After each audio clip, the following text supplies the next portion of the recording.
Railway तो Shyam YouTube channel पर आप सभी लोगों का स्वागत है। इस वीडियो के माध्यम से मैं आपको कराने वाला हूँ आरआरबी एनटीपीसी का जो एग्जाम लगा हुआ है 2025 वाला। इसमें साइंस के पूछे जाएंगे महत्वपूर्ण प्रश्न। तो उन्हीं महत्वपूर्ण प्रश्नों को मैं लगातार डेली प्रैक्टिस सेट के माध्यम से करा रहा हूँ, तो उन्हें भी आप लोग लगातार करते रहिएगा। आज की इस वीडियो को आपको शुरू से लेकर के एंड तक है फुल वॉच करते रहना है। वीडियो अगर आपको पसंद आती है तो प्लीज़ इस वीडियो को लाइक और चैनल को आप लोग सब्सक्राइब करना बिल्कुल ना भूलें, और कमेंट बॉक्स में आपको अपना इसको जरूर शेयर करना है कि आपने कितने प्रश्न सही किए हैं। तो चलिएगा फिर शुरू करते हैं।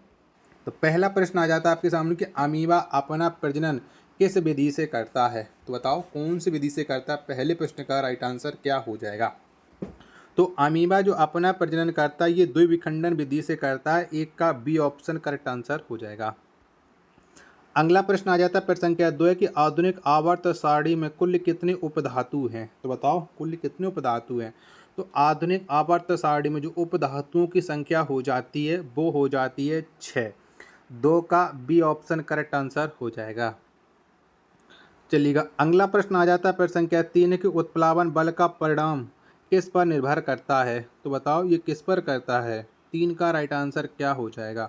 तो उत्प्लावन बल का जो परिमाण है ये निर्भर करता है तरल के घनत्व पर, यानी प्रश्न संख्या 3 का बी ऑप्शन करेक्ट आंसर हो जाएगा। अगला प्रश्न आ जाता है प्रश्न संख्या 4 है कि सोलर सेल किसका बना होता है। तो बताओ ये किसका बना होता है। Solar cell. प्रश्न संख्या 4 का राइट आंसर क्या हो जाएगा। तो सोलर सेल ये सिलिकॉन का बना होता है। प्रश्न संख्या 4 का बी ऑप्शन करेक्ट आंसर हो जाएगा। नेक्स्ट प्रश्न आ जाता है प्रश्न संख्या 5 है कवक की कोशिका भित्ति किसकी बनी होती है। तो बताओ ये किसकी बनी होती है। कवक की कोशिका भित्ति। प्रश्न संख्या 5 का आंसर आपको बताना है। तो ये काइटिन की बनी होती है। 5 का डी ऑप्शन करेक्ट आंसर हो जाएगा। अगला प्रश्न आ जाता है प्रश्न संख्या 6 के ग्रीन हाउस इम्पैक्ट के मुख्य कारक हैं। तो बताओ क्या है इसके कारक ग्रीन हाउस इम्पैक्ट के। प्रश्न संख्या 6 का राइट आंसर क्या हो जाएगा। तो इसके प्रमुख जो मुख्य कारक हो जाएंगे कार्बन डाइऑक्साइड। 6 का बी ऑप्शन राइट आंसर हो जाएगा।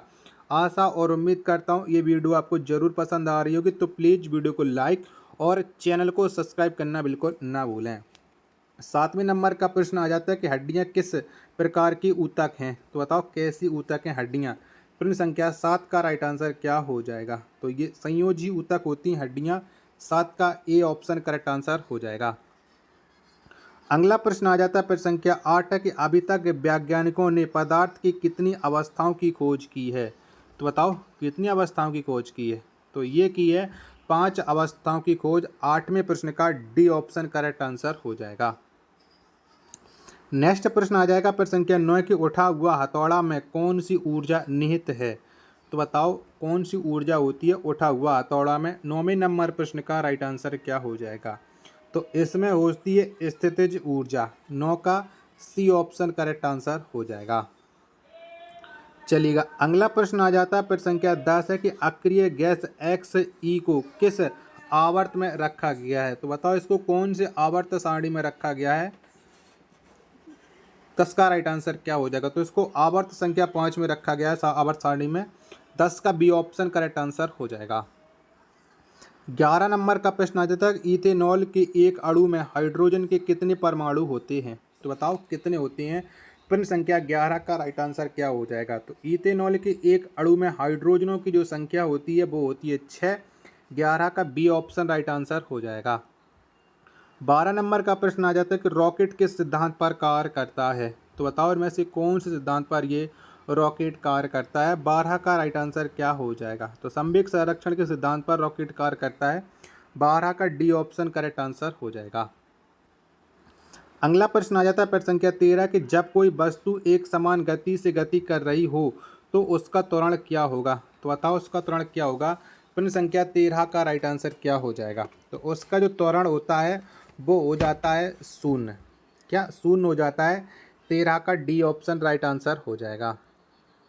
नेक्स्ट प्रश्न आ जाता है प्रश्न संख्या 14 की आधुनिक आवर्त सारणी में आवर्त 6 में कुल कितने तत्व हैं। तो आवर्त 6 में कितने तत्व रखे गए हैं आधुनिक आवर्त सारणी में, ये बताना है। 14 नंबर प्रश्न का राइट आंसर क्या हो जाएगा। जब तक मैं आपको ऑप्शन दिखा रहा हूँ तब तक आप लोग इस वीडियो को लाइक और चैनल को सब्सक्राइब जरूर कर लीजिएगा। 14 के चारों ऑप्शन आपकी स्क्रीन पर शो रहा है। तो इसमें तत्वों को रखा गया है 32, सी ऑप्शन करेक्ट आंसर हो जाएगा। 15 नंबर का प्रश्न आ जाता है कि निम्न में कौन एक सेमी कंडक्टर है। तो बताओ इनमें से कौन सा है जो सेमी कंडक्टर हो जाता है। प्रश्न संख्या 15 का राइट आंसर आपको बताना है कि 15 का राइट आंसर क्या हो जाएगा। तो सेमी कंडक्टर ये सिलिकॉन और जर्मेनियम होते हैं, यानी ए तथा बी दोनों करेक्ट आंसर हो जाएंगे 15 के। ऑप्शन संख्या सी एकदम से राइट आंसर। अगला प्रश्न आता है प्रश्न संख्या 16 कि विस्थापन की परिवर्तन की दर को क्या कहा जाता है। तो बताओ क्या कहते हैं विस्थापन के परिवर्तन की दर को। प्रश्न संख्या 16 का आंसर आपको बताना है। तो इसे कहा जाता है वेग। डी ऑप्शन करेक्ट आंसर हो जाएगा। अगला प्रश्न आ जाता है प्रश्न संख्या 17 के परमाणुओं से प्राप्त ऊर्जा को क्या कहा जाता है। तो बताओ इसे क्या कहते हैं। तो इसको जो कहा जाता है वो कहा जाता है नाभ की ऊर्जा। क्या नाभ की ऊर्जा कहा जाता है। 17 का ए ऑप्शन राइट आंसर हो जाएगा। 18 नंबर प्रश्न आ जाता है कि अधातुओं में कौन चमकदार होती है। तो बताओ इनमें से कौन है जो अधातुओं में चमकदार होती है। प्रश्न संख्या 18 का राइट आंसर आपको बताना है कि 18 का राइट आंसर क्या हो जाएगा। तो इसमें होती है आयोडीन। 18 का सी ऑप्शन राइट आंसर हो जाएगा। 19 नंबर का प्रश्न आ जाता है कि सभी एसिड के लिए आम तत्व कौन है। तो बताओ इनमें से कौन सा है सभी एसिड के लिए आम तत्व। 19वें नंबर प्रश्न का राइट आंसर क्या हो जाएगा। फटाफट से बताओ। 19 के चारों ऑप्शन आपकी स्क्रीन पर शो हो रहे हैं। तो इसमें जो आम तत्व हो जाता है वो हो जाता है हाइड्रोजन। 19 का डी ऑप्शन करेक्ट आंसर हो जाएगा। अगला प्रश्न आ जाता है प्रश्न संख्या 20 से कि पानी का क्वथनांक कितना है। तो बताओ इनमें से कितना है पानी का क्वथनांक। 20वें नंबर प्रश्न का राइट आंसर क्या हो जाएगा। तो पानी का जो क्वथनांक हो जाता है वो हो जाता है 100 डिग्री सेल्सियस। 20 का सी ऑप्शन राइट आंसर हो जाएगा। नेक्स्ट प्रश्न आ जाता है प्रश्न संख्या 21 है कि रॉड किस में पाया जाता है। तो बताओ इनमें से किस में पाया जाता है रॉड। 21 नंबर प्रश्न का राइट आंसर आपको बताना है। तो रॉड ये पाया जाता है आँख में। बी ऑप्शन करेक्ट आंसर हो जाएगा। वीडियो पसंद आ रही होगी तो प्लीज़ वीडियो को लाइक और चैनल को आप लोग सब्सक्राइब करना ना भूलें। 22 नंबर का प्रश्न है कि सोडियम कार्बोनेट का रासायनिक सूत्र क्या है। तो बताओ क्या हो जाएगा सोडियम कार्बोनेट का रासायनिक सूत्र। ये आपको बताना है 22 का राइट आंसर। तो ये होता है Na2CO3। 22 का ए ऑप्शन राइट आंसर हो जाएगा। अगला प्रश्न आ जाता है प्रश्न संख्या 23 है कि मेंडलीव की आवर्त सारणी कब प्रकाशित किया गया था। तो बताओ कब प्रकाशित हुई थी मेंडलीव की आवर्त सारणी। प्रश्न संख्या 23 का आंसर आपको बताना है। तो इसको 1872 में प्रकाशित किया गया था। बी ऑप्शन राइट आंसर हो जाएगा। प्रश्न संख्या 24 आ जाता है कि मंदता की एसआई मात्रक क्या है। तो बताओ क्या हो जाएगी। तो मंदता की जो एसआई मात्रक होती है वो होती है ms⁻²। 24 का डी ऑप्शन करेक्ट आंसर हो जाएगा। नेक्स्ट प्रश्न आ जाता है प्रश्न संख्या 25 है पेरेनकाइमा की कोशिका भित्ति कैसी होती है। तो बताओ किस तरह की बनी होती है पेरेनकाइमा की कोशिका भित्ति। 25 का राइट आंसर। तो ये होती है पतली। 25 का बी ऑप्शन करेक्ट आंसर हो जाएगा। अगला प्रश्न है प्रश्न संख्या 26 आ जाए स्क्लेरेनकाइमा ऊतक में किस प्रकार की कोशिका भित्ति पाई जाती है। तो बताओ कैसी पाई जाती है। तो स्क्लेरेनकाइमा में जो कोशिका भित्ति पाई जाती है ये पाई जाती है कठोर। 26 का ए ऑप्शन राइट आंसर हो जाएगा। 27 नंबर का प्रश्न आ जाता है कि एल्यूमिनियम धातु ऑक्साइड किस प्रकार का ऑक्साइड है। तो बताओ ये कैसा ऑक्साइड है। 27 नंबर प्रश्न का राइट आंसर आपको बताना है। तो एल्यूमिनियम धातु ऑक्साइड यह एक उभयधर्मी ऑक्साइड हो जाता है। 27 का बी ऑप्शन करेक्ट आंसर हो जाएगा। 28 नंबर का प्रश्न आ जाता है कि N2 में आबंध बनाने में कितने इलेक्ट्रॉन भाग लेते हैं। तो बताओ कितने इलेक्ट्रॉन भाग लेते हैं। तो N2 में आबंध बनाने के लिए जो इलेक्ट्रॉन भाग लेती हैं वो लेती हैं 6।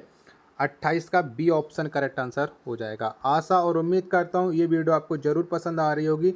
तो प्लीज़ आप लोग इस वीडियो को लाइक और चैनल को आप लोग सब्सक्राइब करना ना भूलें। अगला प्रश्न संख्या 29 आ जाता है कि एल्यूमिनियम धातु किस विधि द्वारा निकाली जाती है। तो बताओ इनमें से कौन सी विधि का प्रयोग करके एल्यूमिनियम धातु को प्राप्त किया जाता है। 29 नंबर प्रश्न का राइट आंसर क्या हो जाएगा। तो ये विद्युत अपघटन से निकाली जाती है। बी ऑप्शन राइट आंसर हो जाएगा। प्रश्न संख्या 30 आ जाता है कि त्वचा का निर्माण किस प्रकार की कोशिका से होता है।